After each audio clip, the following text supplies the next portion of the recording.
আসসালামু আলাইকুম। আমি আশরাফুল ইসলাম। আমি একটা সাধারণত এখানে ধান ক্ষেতের মধ্যে আছি। এই ধান ক্ষেতের বিস্তারিত নিয়ে বলবো। এখন বর্তমানে ফুল আসছে ধানে। এই ফুল থাকা অবস্থায় আপনি কোন ধরনের বিষ বা সার প্রয়োগ করবেন কি না করবেন না, এবং কি কি সার প্রয়োগ করলে এই ফুলের অবস্থায় আপনার কি ক্ষতি হতে পারে এবং ক্ষতি নাও হতে পারে, সব বিস্তারিত নিয়ে। প্রথম দেখেন, এখানে এই ধানের উপরে এখানে ফুল চলে আসছে। এখানে যদি আমি এখন যদি কোনো কীটনাশক বা খারাপ কোনো মাজরা পোকা বা বিভিন্ন ধরনের কীটনাশক যদি ব্যবহার করি, তাহলে অবশ্যই আমার ধানের ক্ষতি হতে পারে, কেন আমার ফুলটা চরে যাবে।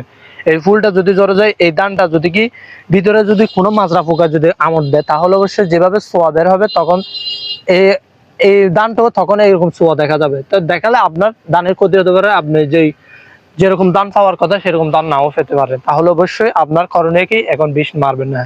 আর যদি আপনার প্রয়োজন হয় বিষ মার ধান দেখেন বের হচ্ছে কিন্তু পোকা বা বিভিন্ন কি পোকে আক্রমণ করতেছে, তাহলে অবশ্যই আপনাকে করণীয় কি, ধান এখন যদি কি বের হচ্ছে তাহলে অবশ্যই ভিটামিন যদি পড়ার সাথে সাথে ধানের একটু কালো রঙের মতো হয়ে যেতে পারে। এই কালো রঙ হয়ে গেলে আপনার ধানের বিভিন্ন পোকে আক্রমণ বেশি করবে। তার চাইছে না করাটা ভালো।